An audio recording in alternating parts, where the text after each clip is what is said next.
ठीक है सुप्रिया, आप शुरू करिए। जी sir. Good morning sir. Good morning class. Good morning ma'am. Ma'am. कल हम good morning ma'am. Good morning. Ma'am. कल हम लोगों ने फिडलर मॉर्निंग की मैम। थ्योरी को देखा था। कल हम लोगों ने फिडलर की थ्योरी को देखा था। आज हम लोग हर्शे की थ्योरी को देखेंगे।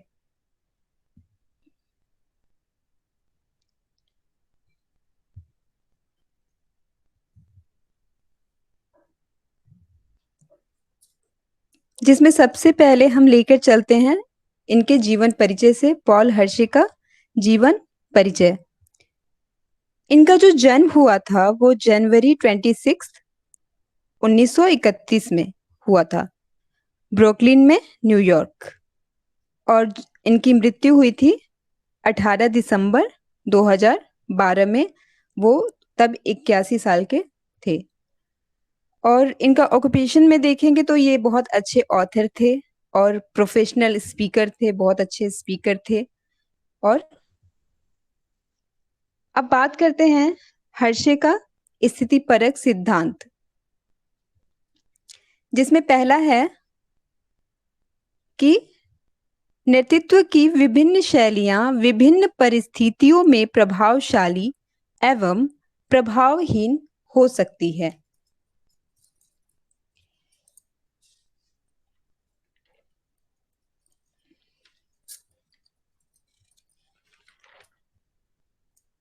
पॉल हर्शे मानते थे कि कोई भी लीडरशिप स्टाइल परफेक्ट नहीं होती है। चाहे कोई भी शैली आप अपना लें, वो परफेक्ट नहीं होती है। वो परफेक्ट तभी होगी जब परिस्थिति उसके अनुकूल होगी। तो लीडरशिप स्टाइल के लिए मतलब इस स्टाइल को चेंज करने पर ही कोई भी शैली प्रभावी होगी। जैसा कि नाम से ही स्पष्ट है, स्थिति या परिस्थिति, जिसे आप अंग्रेजी में सिचुएशन कहते हैं, तो यह सिद्धांत कहता है कि नेतृत्व की जो शैलियां हैं या सिचुएशन है, वो सिचुएशन पर डिपेंड करती है। अर्थात यह आवश्यक नहीं है कि जो शैली आज की परिस्थिति में कारगर साबित हो रही है वही शैली अन्य परिस्थिति में भी कारगर हो। जैसे मैं बस समझाने के लिए ये एग्जाम्पल दे रही हूँ कि एक पिता अपने बच्चों के लिए कभी कभी ऑटोक्रेटिक भी हो सकता है। मतलब वो आदेश दे सकता है कि तुम्हें ये काम करना है या तुम्हारे लिए ये रास्ता सही है, तुम ऐसा करोगे तो ऐसा हो सकता है, तो तुम्हें ऐसे करना है। लेकिन क्या वही पिता अपने पड़ोसी के बच्चों पर वो चीजें अप्लाई कर सकता है क्या? और अप्लाई करेगा भी तो क्या वो बच्चे उसको मानेंगे? तो जबकि व्यक्ति सेम है और उसकी शैली भी सेम है, लेकिन एक परिस्थिति में वो कारगर साबित हो रही है लेकिन दूसरे परिस्थिति में नहीं। ये केवल एग्जाम्पल समझाने के लिए दिया है। नेक्स्ट है, लेखक द्वय ने सैद्धांतिक परिस्थितियों के लिए दो आयामों, कार्य वातावरण एवं परिस्थिति को अपनाया है। यह सिद्धांत नेतृत्व का जीवन चक्र सिद्धांत के नाम से भी जाना जाता है। इसमें महत्वपूर्ण है कार्य वातावरण एवं परिस्थिति। अर्थात हम कोई भी कार्य किसी भी परिस्थिति में नहीं कर सकते। किसी भी कार्य के होने या करने के लिए परिस्थिति उस कार्य के अनुकूल होनी चाहिए। कुल मिलाकर इन्होंने परिस्थिति को महत्वपूर्ण स्थान दिया है। नेक्स्ट है, परिपक्वता स्तर एक विशिष्ट कारक होता है जो नेतृत्व को प्रभावी अथवा अप्रभावी बनाता है। इन्होंने परिपक्वता को महत्वपूर्ण स्थान दिया है। यदि एक लीडर जो कि किसी कार्य का नेतृत्व कर रहा है और अपरिपक्व है, तो उस कार्य का जो परिणाम आएगा वह उचित नहीं होगा।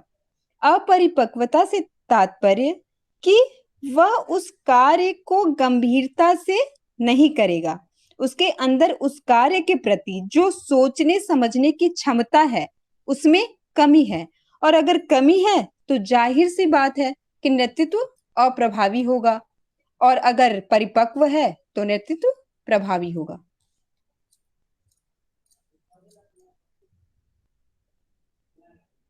अब बात करते हैं कि जैसा कि हम लोग पढ़ चुके कि परिपक्वता को इन्होंने बहुत महत्वपूर्ण स्थान दिया है। बाकी तो कुछ इनके एक दो जो कार्यपरक सिद्धांत है या रिलेशनशिप ओरिएंटेड है, ये दोनों तो फिडलर के उससे मिला जुला है, वो वही बातें ये भी कहते हैं। लेकिन जो मैच्योरिटी का इन्होंने अलग से जो दिया है उसका मैं बता रही हूँ। लेखक के अनुसार परिपक्वता दो अंतर संबंधित कारकों में संयोजन से निर्मित होती है। ये कारक निम्न है। पहला, उच्च लेकिन वास्तविक लक्ष्यों का निर्धारण करने की क्षमता एवं इच्छा। अब बात करते हैं कि वास्तविक लक्ष्यों का निर्धारण करने की क्षमता से तात्पर्य जो नेता है वो अगर परिपक्व है तो उसको डिसीजन लेने में वक्त नहीं लगेगा और सही डिसीजन सही समय पर लेगा, और क्योंकि उसके अंदर वो कैपेबिलिटी है, वो डिसीजन सही लेगा और सही समय पर लेगा। नेक्स्ट है लक्ष्य प्राप्ति हेतु उत्तरदायित्व लेने की क्षमता एवं इच्छा। लीडर ने जो लक्ष्य केंद्रित किया है और उस लक्ष्य तक पहुंचने में जितनी भी क्रियाएं होंगी उसका उत्तरदायित्व लेने के लिए उसके अंदर इच्छा शक्ति भी होगी तथा वो क्षमता भी होगी। अतः परिपक्वता महत्वपूर्ण है।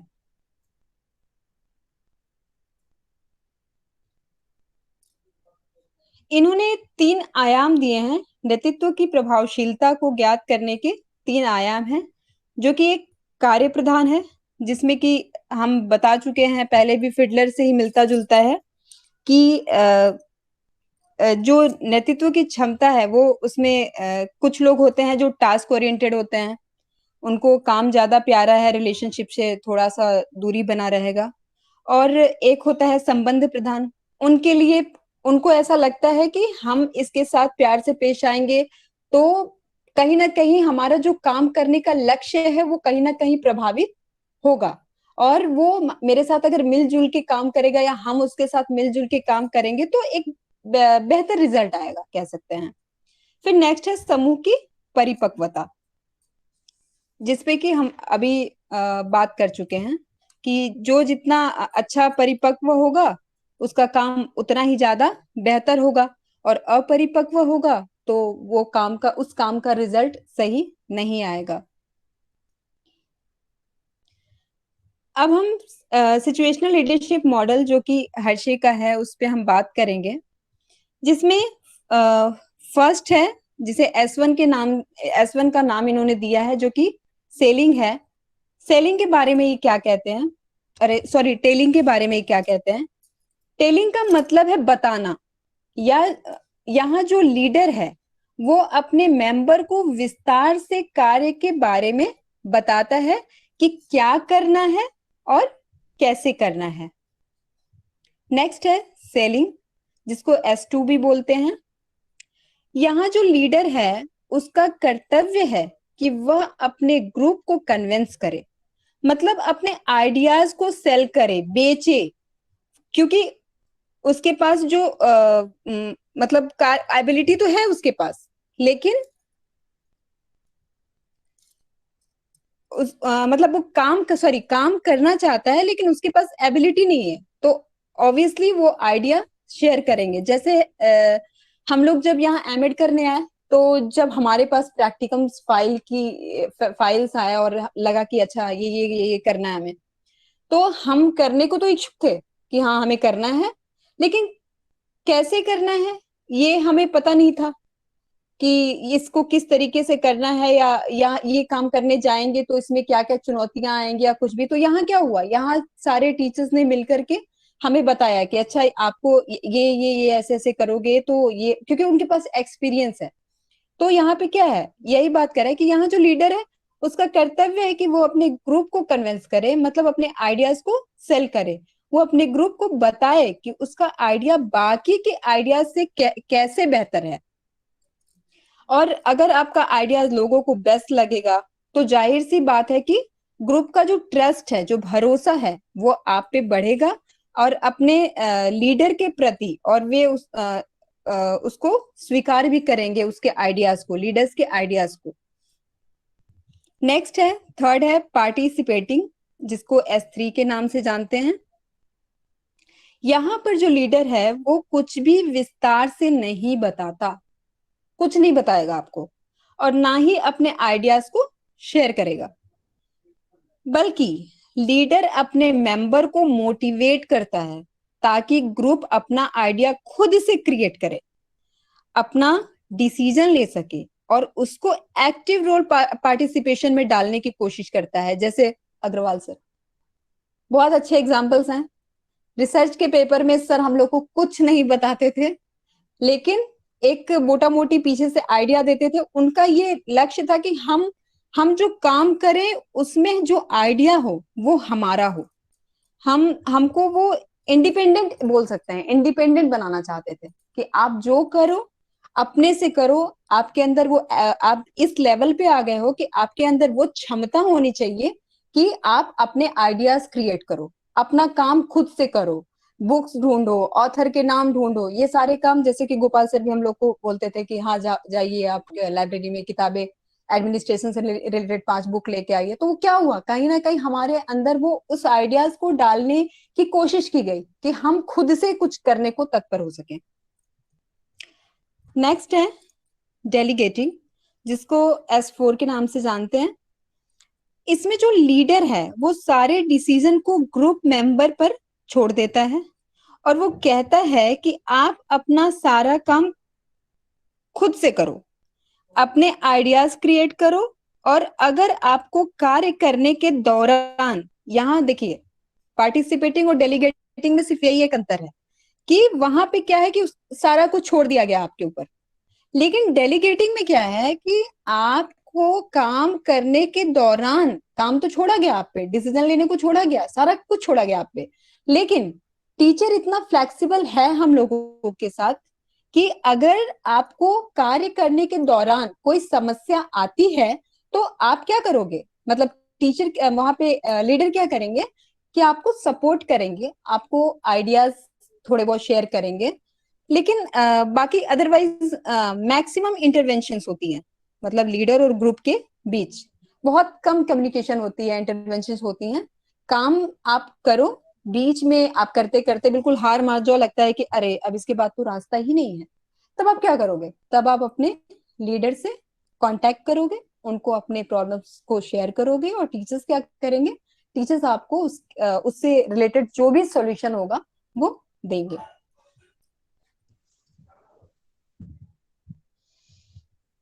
जो हर्षे हैं उन्होंने क्या किया है कि मैच्योरिटी के जो लेवल्स हैं एम्प्लॉयज के, उसको भी डिफाइन किए हैं, जिसमें उन्होंने मैच्योरिटी का शॉर्ट फॉर्म M दिया है, M1, M2, M3, M4। तो M1 में क्या है कि मान लीजिए अगर आपके ग्रुप मेंबर को काम करने का कोई आइडिया नहीं है, कुछ भी नहीं है, ना उसके पास स्किल है ना एबिलिटीज है, तो क्या होगा, काम बहुत ज्यादा लीडर के लिए चैलेंजिंग हो जाएगा, मतलब उसको हाथ पकड़ के एक एक काम को सिखाना पड़ेगा। नेक्स्ट है M2। यहाँ मेंबर काम तो करना चाहता है, उसके पास एबिलिटीज हैं, लेकिन बहुत मतलब सॉरी, मेंबर काम तो करना चाहता है लेकिन जो एबिलिटी ही बहुत पुअर है, उसके पास वो स्किल ही नहीं है, बहुत पुअर है थोड़ा है। पर यह जो M1 है ना उससे बहुत बेहतर है। क्यों बेहतर है, क्योंकि इसमें कम से कम उसके पास काम करने की नीयत तो है, वो चाहता तो है काम करना। नेक्स्ट है M3। यहाँ यहाँ क्या है, यहाँ तो बहुत बड़ी मतलब अजीब स्थिति है। यहाँ जो मेंबर है ना वो कैपेबल है कार्य को करने में, उसके पास स्किल है, उसके पास आइडियाज हैं, उसके पास सब कुछ है, लेकिन वो सब उसको सब कुछ आता है पर वो काम ही नहीं करना चाहता। क्यों, क्योंकि उसको क्या लगता है ना कि उसका जो कंट्रीब्यूशन है काम में उसको काउंट नहीं किया जाता। अब जैसे अगर आप प्रेजेंटेशन दो और आपको feedback poor poor poor poor poor ही मिलता जाए, एक जस्ट एग्जांपल दे रही हूँ कि आप थोड़ा बहुत ठीक भी हो और फिर भी पुअर में ही मिलता है, अरे यार क्या अच्छा प्रेजेंट करना है, बस हटा ही दो, काम काम खत्म करो, कोटा पूरा करो सिर्फ। क्योंकि फीडबैक तो हमेशा नेगेटिव, जबकि नेगेटिव नेगेटिव बहुत बड़ी चीज है, मिलनी चाहिए सबको ताकि उसमें सुधार लाया जा सके। लेकिन ऐसा होता है स्टूडेंट्स के अंदर कि अगर सिर्फ नेगेटिव दिया जाने लगा तो वो क्या हो जाएंगे, डिमोटिवेट हो जाएंगे, और उनको लगेगा कि अरे यहाँ तो काम करने का फायदा ही नहीं है, बस काम करके हटा दो, अच्छा भी करो तो बुरा ही मिलना है, बुरा करो तो बुरा ही मिलना है, तो फिर बुरा ही करो, ऐसा आने लगता है। तो वो काम नहीं करना चाहता, उसको लगता है कि उसकी काम की काउंटिंग नहीं है। नेक्स्ट है M4। यह एक प्रकार का, मतलब बोल सकते हैं कंप्लीटली ब्लेसिंग है, मतलब उसके अंदर सब कुछ है। उसके अंदर काम करने की क्षमता है, उसके अंदर वो सारी स्किल्स हैं, उसके अंदर वो आइडियाज हैं, साथ में उसके अंदर काम करने की इच्छा भी है, उसके अंदर उस कार्य को निभाने का उत्तरदायित्व भी है। ठीक है, तो ये कंप्लीटली ब्लेसिंग इसको बोल सकते हैं, भगवान का दिया हुआ, उसके पास सब कुछ है। अब हम लोग मैच कराते हैं इसको, matching leadership style with maturity levels. अब देखिए इसको मैच कैसे कराएंगे। फर्स्ट है लो मैच्योरिटी। लो मैच्योरिटी को M1 के साथ मैच कराएंगे। लो maturity M1 dash telling S1, ये दोनों कैसे मैच होगा। यहाँ जो मेंबर को कोई आइडिया नहीं है, पहले ही मैं बता चुकी, तो लीडर को उसका हाथ पकड़कर एक एक काम को बताना पड़ेगा। तो यहाँ पे क्या करेगा, टेलिंग काम करेगा, क्योंकि उसके पास कोई आइडिया तो है नहीं, बताना तो लीडर को ही है उसे सब कुछ, क्योंकि वो फ्रेशर है बिल्कुल। इसीलिए आप देखते होगे ना कि जब किसी प्राइवेट स्कूल में पढ़ाने जाओ ना, तो उनको वो एक्सपीरियंस मांगते हैं, क्योंकि उनको पता है कि उस जो नया फ्रेशर आएगा, जिसने कहीं पे पढ़ाया नहीं है, उसको कोई आइडिया नहीं, उसके साथ झेलना बहुत पड़ेगा। तो वो लोग वो भी 2-4 महीने का एक्सपीरियंस नहीं मांगते, 2 साल 4 साल ऐसा एक्सपीरियंस मांगते हैं, क्योंकि उनको पता है कि अगर नया आएगा तो बहुत सारी चैलेंजिंग चीजें हो जाएंगी, बहुत सारा काम उसके साथ करना पड़ेगा।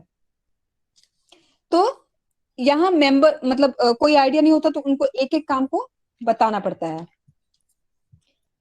नेक्स्ट है जो सेकंड है, उसमें क्या है, M2 medium maturity. Medium maturity है M2, और एक सेकेंड, और इसको सेलिंग के साथ मैच कराते हैं।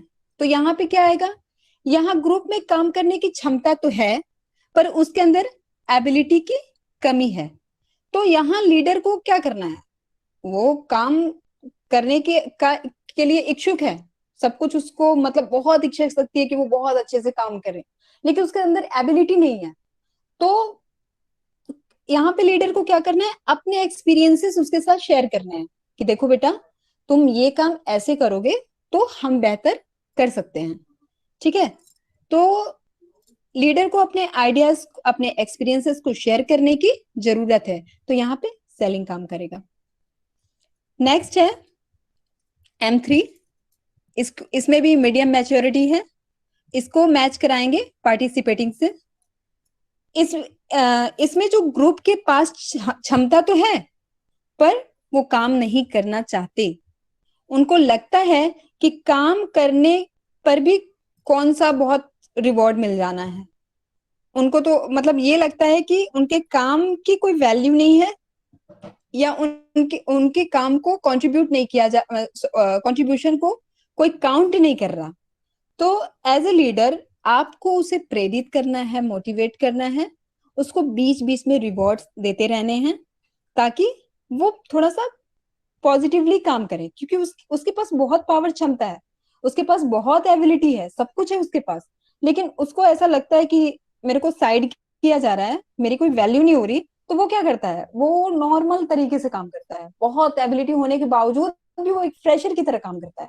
ठीक है, तो यहाँ पे अगर एज ए लीडर उसको मोटिवेट करे, तो क्या कर सकते, तो उसके अंदर जो एबिलिटीज हैं वो उभर कर और भी बेहतर हो सकती हैं। मतलब वो अगर चाह देना काम करने को, तो वो इतना बेहतर काम कर सकता है कि तोड़ फोड़ मचा दे, कह सकते हैं, एक अलग लेवल पे लेके जाएगा, चाहे वो एजुकेशन से रिलेटेड हो या मतलब क्या बोलते हैं उसको, कंपनी में जो काम करने जाते हैं, या उसमें कहीं पे भी, अगर वो उसके अंदर सिर्फ उसको थोड़ा सा मोटिवेट करने की जरूरत है। कहते हैं ना कि आग तो उसके अंदर है, बस एक चिंगारी की जरूरत है, अगर बस वो कर दिया जाए तो वो बहुत बेहतर काम कर सकता है। लास्ट है हाई मैच्योरिटी, और उसको डेलीगेटिंग से ये करेंगे, मैच करेंगे। तो यहाँ सब हाई क्वालिटी का है, उसके अंदर एबिलिटी भी है, वो बहुत ज्यादा मैच्योर है, बहुत ज्यादा। उसको उसको थोड़ा सा मोटिवेशन मिलता है तो भी उसके लिए ओके है, तो भी उसके लिए ओके है, वो काम हर परिस्थिति में करेगा। यहाँ सब कुछ हाई क्वालिटी का है, ग्रुप के पास इच्छा भी है, स्किल्स भी है, और यहाँ पे लीडर को कुछ ज्यादा करने की जरूरत नहीं है उसके साथ, क्योंकि लीडर भी लीडर भी उस पर ट्रस्ट करता है, लीडर भी जानता है कि ये बहुत ज्यादा रिस्पॉन्सिबल है, तो ये काम को बेहतर तरीके से करेगा। यहाँ मेंबर इतना ज्यादा मैच्योर होता है कि वो खुद अपनी जिम्मेदारी को समझते हैं और काम को सही तरीके से करते हैं। जैसे हम अपने घर घर में रहते हैं और हमें पता है कि हमें ये काम अपनी रिस्पॉन्सिबिलिटी से करनी है, जैसे खाना बनाना है तो खाना टाइम से बनाना है, वरना लोग थोड़े भूखे रह जाएंगे, या घर का जो भी काम है अगर हमें टाइमली करना है तो एक उत्तरदायित्व के साथ हम उस काम में लगे रहते हैं। तो उसी तरीके से वो मेंबर अगर कंपनी में जा रहा है तो उसको अपने घर की तरह उसको समझना, मतलब समझता है, जो ये हाई लेवल मैच्योरिटी है M4, ये उसको अपने घर की तरह समझता है, और उसको लगता है कि ये कंपनी का काम नहीं बल्कि उसका खुद का काम है, कंपनी का प्रॉफिट नहीं बल्कि उसका खुद का प्रॉफिट है, ये उत्तरदायित्व उनके अंदर होती है। तो यहाँ मेंबर खुद अपनी रिस्पॉन्सिबिलिटी को समझता है।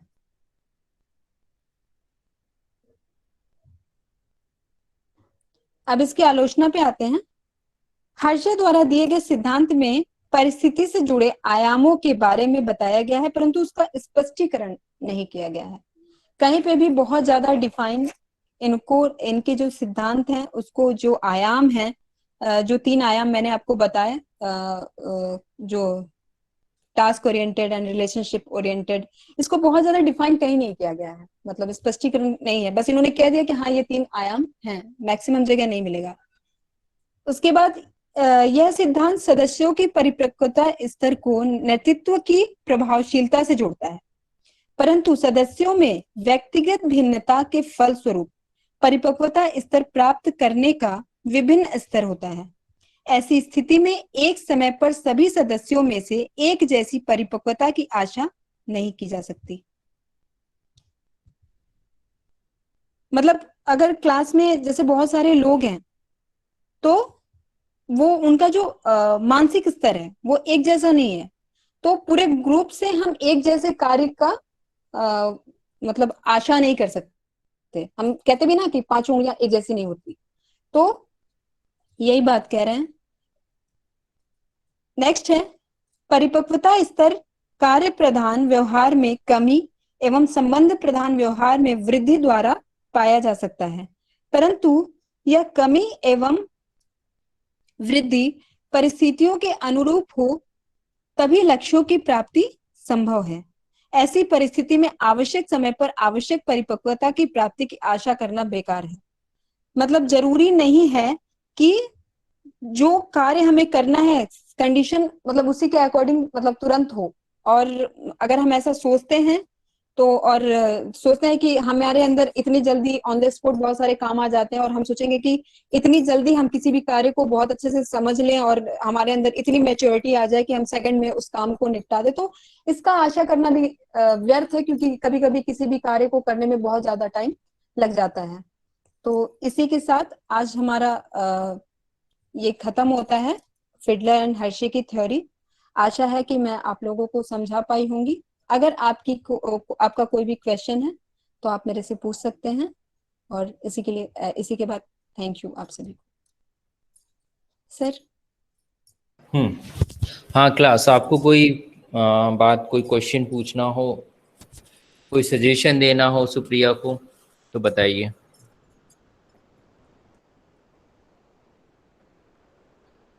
वो जो मैच्योरिटी हाँ वाला था ना, वो एक बार और बता दीजिए। एक M1 एक M2 करके था जो। M1 M2 okay. हम्म। मैचिंग बता दे कि सिर्फ M1 M2 समझा दे। M1 M2 करके था ना वो, मैच्योरिटी लेवल वाला, वो वाला बता दीजिए। Maturity level of employees slides हो रही है। हाँ हाँ, यही वाला। ओके, इसमें फर्स्ट है M1, मैंने पहले ही बताया कि एम से मतलब मैच्योरिटी का है, ठीक है। तो इसमें क्या क्या होता है कि ग्रुप मेंबर के पास मतलब कोई भी आइडिया, कोई भी स्किल नहीं होता, ठीक है। वो बिल्कुल फ्रेशर है, आप फ्रेशर समझ लो M1 को। फ्रेशर है, उसको कुछ नहीं आता, वो नया नया काम करने आया है, बस इतना ही है। सेकंड है M2। इसमें क्या है कि मेंबर काम तो करना चाहता है पर उसके पास एबिलिटी नहीं है, मतलब बहुत पुअर है भी तो बिल्कुल माइनर थोड़ा सा। पर यह M1 से बेहतर इसलिए बोला जाता है क्योंकि ये काम करने को इच्छुक है, इसके पास नियत है कम से कम काम करने की। लेकिन M1 के पास कुछ भी नहीं होता, बस चला आता है कि मेरे को करना है बस। नेक्स्ट है M3। यहाँ यहाँ मतलब बहुत अजीब गरीब स्थिति है बोल सकते हैं। यहाँ जो मेंबर है उसके पास वो कैपेबल है, उसके पास एबिलिटीज है, लेकिन वो इच्छुक नहीं है, वो करना ही नहीं चाहता। क्यों करें, हमारा तो काम को कोई वैल्यू नहीं मिलती, ये कंडीशन है। M4, यहाँ पे क्या है मतलब मैंने पहले ही बताया कि ये कंप्लीटली ब्लेसिंग बंदा है या बंदी है। इसके पास सब कुछ है, काम करने की इच्छा भी है, सबसे बड़ी काम करने की इच्छा है इसके अंदर, साथ में इसके अंदर स्किल्स है, इसके अंदर आइडिया है, इसके अंदर एबिलिटीज है, सब कुछ कंप्लीटली ब्लेसिंग बंदा है या बंदी है। ओके, और किसी हाँ को कुछ पूछना? हाँ, जैसे एक एग्जांपल मतलब मुझे समझ में आ रहा है वो बताऊं। क्या? हाँ, जैसे M1 में है, जैसे हम लोग M1 में आए थे तो हम लोग रिसर्च के बारे में कुछ भी नहीं जानते थे, तो हम लोग M1 में आ गए, ऐसा हो सकता नहीं नहीं, आप M2 में आओगे। नहीं, आप अगर हम कुछ भी नहीं नहीं जानते थे उसके हाँ, मैं बारे में। बता रही हूँ, मैं बता रही हाँ हूँ। आप एमएड करने को एटलीस्ट इच्छुक तो थे ना, तो एमएड करने जब आप आए हो तो आप M2 में जाओगे, ना कि M1 में जाओगे। M1 में क्या है कि धक्का मार के भेजा गया हो, जैसे अपने क्लास में बहुत सारे लोग हैं ना, बोलते हैं मैं ऐसे ही चला आया एमएड करने। वो इच्छुक भी नहीं है, उसके पास एबिलिटीज भी नहीं है, उसके पास कुछ भी नहीं है, वो M1 में आएगा। वो बस चला आया है, एडमिशन हो गया है, बाकी उसको कुछ नहीं होता। लेकिन हम लोग क्या है, एमएड करने को इच्छुक हैं, हमारे पास वो एबिलिटीज नहीं है, हम M2 में आएंगे। मतलब आप एमएड करने आए हो, आप इच्छा से ही तो आए हो, लेकिन आप चले आए और आपको मतलब काम करने की इच्छा भी है, लेकिन आपके अंदर एबिलिटीज नहीं है, तो M2। M1 का मतलब होता है कि वो काम करने को भी इच्छुक नहीं होता ना, वो फ्रेशर है। फ्रेशर मतलब इन द सेंस ये नहीं कि मतलब काम करने को जरा भी वो इच्छुक है, वो काम करने को भी इच्छुक नहीं है, उसको धक्का मार के भगाया गया है, यही कह सकते हैं। घर से जबरदस्ती प्रेशर डाल के ऑफिस भेजा गया है, काम करो, खर्च कैसे चलेगा, कह सकते हैं। और कुछ? मैम एक कंफ्यूजन थोड़ा सा। जी, मैम एक ग्राफ में जो आपने शो किया, ग्राफ शो करिए। तो एक इसमें जस्ट दिया सेकंड गया है जो सर, ग्राफ। प्लीज एक सेकंड, एक सेकंड। हाँ जी, मैम तो जी मैम, इसमें जो ग्राफ है एक तरफ तो जो हाई हाई लेवल दिखा रहा है, लेकिन दूसरी तरफ लो लेवल को शो कर रहा है। जैसे टेलिंग टेलिंग जो है एक तरफ जो लो लेवल को शो कर रहा है, लेकिन अब जब इधर देखेंगे हाई लेवल, मतलब S4 में तो हाई लेवल को जिधर शो कर रहा है। S4 तो मैम जो डेलीगेटिंग ग्राफ है, है वो नीचे का जो सेम है ना, लेकिन जी मैम, लेकिन ऊपर ग्राफ बढ़ता जा रहा है, लेकिन ऊपर भी लो लेवल शो कर रहा है। थोड़ा सा हाँ मैं कंफ्यूजन मैम, बताती हूँ। सबसे पहले टेलिंग जबकि आएगा ऊपर ना, हाई ग्राफ लेवल। उसका मैं एक्सप्लेन कर रही हूँ। अच्छा ठीक है, आप पहले क्वेश्चन खोल के पूछे, मैं बताती हूँ आपको। संजय सर, आवाज आ रही है आपको मेरी? आ रही है। जी मैम, जी आप पूछिए फिर से मेरा आप क्वेश्चन मैम ये है कि जो ग्राफ शो हो रहा है, तो एक जी तरफ जो हाई लेवल है तो वो सेम है, वो दूसरी तरफ जैसे S4 है और S1, दोनों ग्राफ जी का जो है वो सेम दिखा रहा है। जबकि ऊपर जो बढ़ता हुआ ग्राफ है वो एक तरफ दो S3 है और एक S2 है, वो जी वो वो लो लेवल दिखा रहा है, जबकि ग्राफ के अनुसार हाई लेवल होना चाहिए। ये थोड़ा कंफ्यूजन मैम। बताती हूँ। ये सबसे पहले तो ये लो लेवल का फर्स्ट क्यों है जो येलो में है, टेलिंग। टेलिंग इसलिए लो लेवल का है क्योंकि इसको कुछ भी नहीं आता है, ठीक है। एक कर्व बना हुआ है, आप यही पूछ रहे हैं ना कि ये S4 S1 एक इक्वल कैसे दिख रहा है। तो जो S1 है, टेलिंग है, इसमें बंदे को कुछ नहीं आता है, वो अच्छा। करने को भी इच्छुक नहीं है, तो वो उसका ग्राफ नीचे आया है, वहां पे उसको एक्चुअली मैच कराया गया है लीडर के साथ, ठीक है। ये जो ग्राफ आप देख रहे हैं लीडर के साथ मैच कराया गया है। यहाँ पे जो लीडर है वो यहाँ पे क्या है, मतलब उनको बहुत चैलेंजिंग सा काम इसके साथ कर रहे हैं जो मेंबर है। तो इसका ग्राफ तो नीचे रहेगा, फिर ग्राफ बढ़ा ऊपर गया, ठीक है, फिर वहां पे थोड़ा सा वो कैपेबल है उसके, लेकिन उसके पास क्या है, इच्छा नहीं है। फिर ग्राफ उधर इक्वल गया, मीडियम मैच्योरिटी उसमें भी है। उसमें मीडियम मैच्योरिटी क्यों है, क्योंकि उसके पास सब कुछ है लेकिन वो कार्य को करना नहीं चाहता, क्योंकि उसको लगता है कि उसके कार्य को कोई भी कॉन्ट्रीब्यूशन नहीं मिल रहा है, कोई भी काउंट नहीं कर रहा, वैल्यू नहीं दे रहा है। नीचे आता है S4, जिसमें है कि लो रोल, सॉरी लो रोल और लो टास्क। इसमें क्या है कि इसमें भी जो लीडर है, लीडर को उसको कुछ भी बताने की जरूरत नहीं है। मतलब कहने का मतलब है कि लीडर जितना ज्यादा इंटरेक्शन कर रहा है उसके साथ,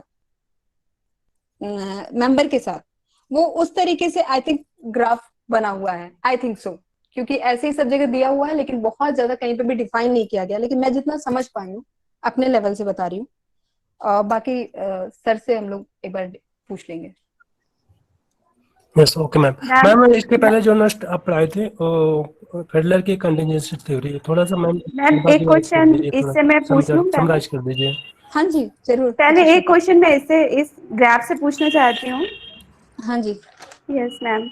मैम आपने बोला था कि जो S4 है उसको हम M4 से मैच कराएंगे। हाँ आपने बोला था S4 को हम M4 से मैच कराएंगे।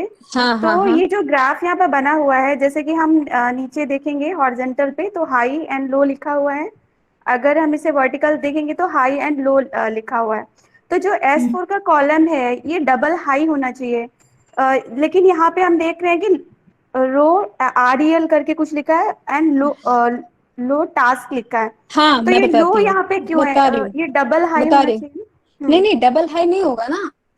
अगर अगर आपके पापा को आप पे ट्रस्ट है कि मेरी बेटी बेहतर काम कर सकती है, पूरा भरोसा है उनको कि मेरी बेटी यहाँ जा रही है, यूनिवर्सिटी में पढ़ाई करने जा रही है तो प्रॉपर तरीके से पढ़ रही है, तो वो क्या करेगा, वो आपको ज्यादा नहीं टोकेंगे। मतलब लो, यहाँ पे जो रोकना टोकना है ना आपके फादर का आपको, वो बिल्कुल लो हो जाएगा, बिकॉज आपके फादर को आप पे पूरा ट्रस्ट है कि आप अपनी जिम्मेदारियों को मतलब अपनी रिस्पॉन्सिबिलिटी को बेहतर तरीके से निभाएंगी, ठीक है। तो डबल हाई नहीं होगा बल्कि और लो हो जाएगा, क्योंकि जब फादर को या हमारे पेरेंट्स को हम पे ट्रस्ट हो जाता है पूरी तरीके से कि हमारा बच्चा जो कर रहा है, हमारा बच्चा सही दिशा में चल रहा है और उसको किसी भी तरीके से कुछ भी उसको पूछने की जरूरत नहीं है, उसके अंदर एक्सपीरियंस है, उसके अंदर स्किल्स है, उसके अंदर सब कुछ है, तो वो आपको ज्यादा रोकेगा टोकेगा नहीं। क्लास का एग्जाम्पल ले लीजिए। क्लास में अगर जो बच्चा काम बहुत बेहतर तरीके से करता है उसको टीचर्स कभी रोकते टोकते नहीं है। तो जो उनका रोकना आवाज ब्रेक हो रही है, कुछ कहना चाहते हैं आप लोग? प्लीज सब लोग म्यूट कर लीजिए, जिसको पूछना है बस एक लोग। तो इसीलिए वो लो लेवल आपको दिखा रहा है। जी मैम, वो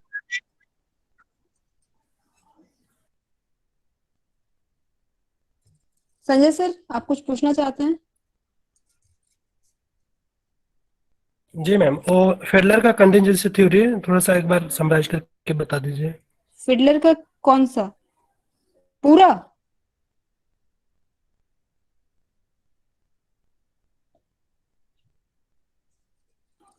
मैम उसका कॉन्सेप्ट थोड़ा सा क्लियर नहीं हो पाया हमें, मतलब क्या है, मतलब अन्य लीडरशिप से क्या अलग है इसमें फेडलर की थ्योरी में। ओके।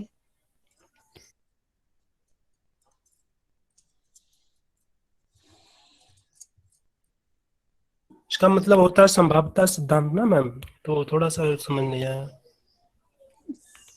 एक मिनट में देखती हूँ।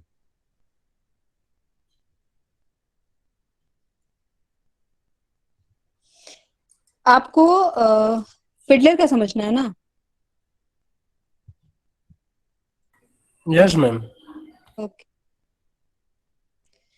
देखिए सबसे पहले हम यहाँ से चलते हैं, अर्थ क्या है लीडरशिप का ये तो आपको पता है, ठीक है। फिर एजुकेशनल लीडरशिप क्या है ये आपको पता है। मतलब जी मैम।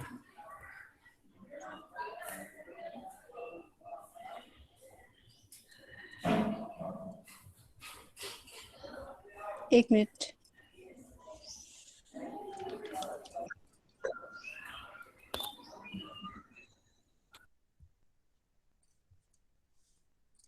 यहाँ पे जो फिडलर है ना, ये क्या बोलते हैं कि जो लीडरशिप स्टाइल है, दो चीजों को महत्वपूर्ण मानते हैं। एक तो फेवरेबल सिचुएशन को, ठीक है, कि परिस्थिति को जैसे महत्वपूर्ण मानते हैं, और एक लीडरशिप स्टाइल को ये महत्वपूर्ण मानते हैं कि व्यक्ति के अंदर जिसपे उन्होंने ये एलपीसी मॉडल उन्होंने दिया था, वो कहते हैं कि व्यक्ति के अंदर बहुत सारी क्वालिटीज होती हैं, विशेषताएं बहुत सारे होते हैं, बहुत सारे गुण होते हैं जो आप कह लीजिए, तो उसको हम काउंट करते हैं, जो भी इन्होंने 15-16 दी थी, और उसको बोलते हैं कि उस पे हम मार्किंग करते हैं, उस पे हम उनको क्या करते हैं, मार्किंग करके उसको जोड़ते हैं, और जोड़ने के बाद जो एक स्कोर निकलता है उस रेटिंग के बाद, तो मतलब है कि वो व्यक्ति, एक्चुअली आप पूछना क्या चाहते हैं, आपका क्वेश्चन ही मेरे को क्लियर नहीं हुआ। मैम आपने समझा नहीं क्या? हम ये पूछना चाहते हैं कि कंटिजेंसी थ्योरी होती क्या है फेडलर की, बस यही थोड़ा सा कंफ्यूजन है। बाकी जो आपने ये ग्राफ बता रहे हैं इसको ये समझ में आ गया। अच्छा, ये समझ में आया है। कंटिजेंसी थ्योरी क्या है फेडलर की, थोड़ा सा वही बता दीजिए। सर थोड़ा सा हेल्प कर दीजिए आप। हाँ, संजय आपका ये कहना है कि फिडलर की थ्योरी है क्या, उसका कॉन्सेप्ट क्या है? Basic yes yes concept sir, Fiddler की थ्योरी का संभव। ये है कि हाँ, यस। हाँ हाँ, कि हम लोगों का जो लीडरशिप स्टाइल होता है, तो हम लोग अपना एक लीडरशिप स्टाइल ऐसा बना के चलते हैं कि चाहे हम लोग आज department of education Chhatrapati Sahu ji Maharaj विश्वविद्यालय में बैठे हों, कल के लिए हम लोग चले जाएं मेरठ यूनिवर्सिटी, वहाँ पे भी हम लोग वही स्टाइल रखेंगे। कल के लिए हम नागालैंड यूनिवर्सिटी चले जाएं, वहाँ पे भी वही स्टाइल रखेंगे। और कल के लिए हम लोग यूके यूनिवर्सिटी चले जाएं या फिर ऑक्सफोर्ड चले जाएं, वहाँ पे भी हम लोग वही स्टाइल रखेंगे। लेकिन फिडलर महोदय ये कहते हैं ये सारी चीज़ें गलत हैं, क्योंकि हम लोगों को अपना स्टाइल ऐसा रखना चाहिए जो सिचुएशन के अकॉर्डिंग चेंज हो सके। तो अगर हम लोग आज यहाँ की यूनिवर्सिटी में बैठे हैं, यहाँ की कैसी सिचुएशन है, तो उसके अकॉर्डिंग हम लोग अपना जो लीडरशिप का स्टाइल है वो चेंज कर लें। वो कल के लिए हम दूसरे स्टेट में हैं या दूसरी कंट्री में हैं या दूसरी यूनिवर्सिटी में हैं, तो वहाँ पे उसकी सिचुएशन के अकॉर्डिंग वहाँ पे चेंज कर लें। तो इन्होंने अपना दो कहना चाहिए दो आयाम पे अपना पूरा लीडरशिप स्टाइल बनाया है। एक खुद का जो इंडिविजुअल स्टाइल होता है, एक सिचुएशनल जो उसके वेरिएबल्स होते हैं। तो इन्होंने ये कहा है कि अपनी सिचुएशन के अकॉर्डिंग, वहाँ की माहौल के अकॉर्डिंग हम लोगों को अपना स्टाइल चेंज कर लेना चाहिए, जिससे वो स्टाइल इफ़ेक्टिव रहे वहाँ के लोगों के लिए, वहाँ के वर्क प्लेस के लिए। तो ये स्टाइल को चेंज करने की बात कहते हैं। ठीक है, इसीलिए इन्होंने 4 चीज़ें बताई हैं, टेलिंग, सेलिंग, पार्टिसिपेटिंग, डेलीगेटिंग। कि कोई भी आइडियाज़ आता है तो सबसे पहले हम लोग उसको बताना शुरू करते हैं, सिर्फ उस चीज़ को कि क्या करना है, कैसे करना है। ठीक है, फिर हम लोग जब और आगे की सिचुएशन आती है, हम लोग फेडलर ने इसमें दो चीजें, दो आयाम, एक मिनट मैं बता रही हूँ। इन्होंने इसमें 2 आयाम बताए हैं, जी मैम। जो कि मैंने आपको, एक मिनट मैं बताती हूँ क्लियर, मुझे कुछ कुछ खुद ही हो रहा है। इसमें इन्होंने ये जो 2 बताए हैं ना, लीडरशिप स्टाइल और सिचुएशनल वेरिएबल्स, ये इसी 2 पे पूरा बेस्ड है इनकी थ्योरी। इन्होंने बताया है कि किसी भी लीडरशिप स्टाइल, मतलब किसी भी व्यक्ति में ये 2 तरीके की चीजें होती हैं। एक तो इसका लीडरशिप स्टाइल है, उसका खुद का अपना एक ट्रेड है, अपना काम करने का तरीका है, ठीक है। और एक क्या है सिचुएशनल वेरिएबल जो कि हम देते हैं, ये जो इसके अकॉर्डिंग देते हैं। तो मतलब जो लीडरशिप स्टाइल है वो व्यक्ति का, सर ने बताया ना, चेंज होता रहता है। तो हर्षय और उनका लगभग लगभग सेम ही है, वो उनका चेंज होता है परिस्थिति के अनुसार। जैसा कंडीशन आएगा उसी कंडीशन के अनुकूल मतलब अब उसका लीडरशिप स्टाइल होना चाहिए। जैसे कि कल मैंने जो एग्जाम्पल दिया था महात्मा गांधी वाला, कि अगर हमारा देश गुलामी ना होता तो जो आए थे महात्मा गांधी आए थे वहां से साउथ अफ्रीका से, जब वो डिस्क्रिमिनेशन का वहां पे दौर देख के और इंडिया में बोले अरे यहाँ तो और भी भयानक स्थिति है साउथ अफ्रीका से भी ज्यादा, तो उनका उनका नेतृत्व कारगर हुआ। तो उन्होंने परिस्थिति को महत्वपूर्ण माना है। फिडलर का कहना सिर्फ इतना है कि कंडीशन कंडीशन जैसी होगी, आपका जो नेतृत्व है वो कंडीशन के अनुरूप ही मतलब प्रभावी या अप्रभावी होगा, बस इतनी सी बात है। परिस्थिति के अनुकूल मतलब अगर वैसा कंडीशन नहीं है और आप कितना भी अच्छे नेतृत्व करता है, आप कितने भी अच्छे कार्य करता है, तो आपका काम यहाँ प्रभावी नहीं होगा अगर उस तरीके की कंडीशन नहीं है, तो उस तरीके की सिचुएशन नहीं है। तो बस बात इतनी सी है। Okay ma'am, thank you. Thank you sir. हाँ सुप्रिया, हम लोग Yes, sir. कल बात करें इस टॉपिक पे। सर आज क्लियर हो थोड़ा गया सा संजय सर को। हाँ ठीक, क्लियर हो गया। अच्छा अच्छा जी संजय और मैम किसी को मुझे भी? कुछ बातें नहीं क्लियर है, कल पूछना चाहेंगे। हाँ Sure, अंजना ma'am. बिल्कुल प्लीज। हाँ ठीक है, कल आप लोग इस मुद्दे पे सबसे शुरू में क्वेश्चन कर सकते हैं, ठीक है, जो भी जिसकी भी क्वेरी है कल हम लोग इस पे बात कर लेंगे। अभी थोड़ा सा इमरजेंसी, इसलिए थोड़ी सी अभी हम लोग मीटिंग एंड करते हैं। और हाँ सुप्रिया, आपकी जो प्रेजेंटेशन है वो बहुत अच्छी रही, सारी जी चीज़ें आपने एग्जाम्पल भी अच्छे देने की कोशिश करे। जी बस मैं ये कहूँगा कि कल के लिए थोड़ा सा तैयार होकर आना, शुरू में श्योर सर। 10 जी मिनट सर। जिसके हाँ है ना, ये जी सारी सर। चीज़ें हो जाएंगी, मैं भी क्लियर करूँगा। ठीक, जी सर। जी आप सर। लोग क्वेश्चन अपने रखना, जो भी जिसके भी कोई क्वेश्चन है। और हाँ, इनके बाद में प्रेजेंटेशन है वो भी आप लोग तैयार रहिए, ठीक है। सुप्रिया, आपने मुझे पीडीएफ में वो भेज दिया असाइनमेंट और पीडीएफ। सर एक्चुअली क्या है ना, मेरा लैपटॉप थोड़ा सा काम नहीं कर रहा था, मैं आज कोशिश करती हूँ भेजने की। ठीक ठीक, आज भेज दीजिए। जी सर। ठीक है, थैंक यू। चलिए फिर हम लोग हाँ हाँ इस मीटिंग को एंड करते हैं अभी। Okay, thank you class.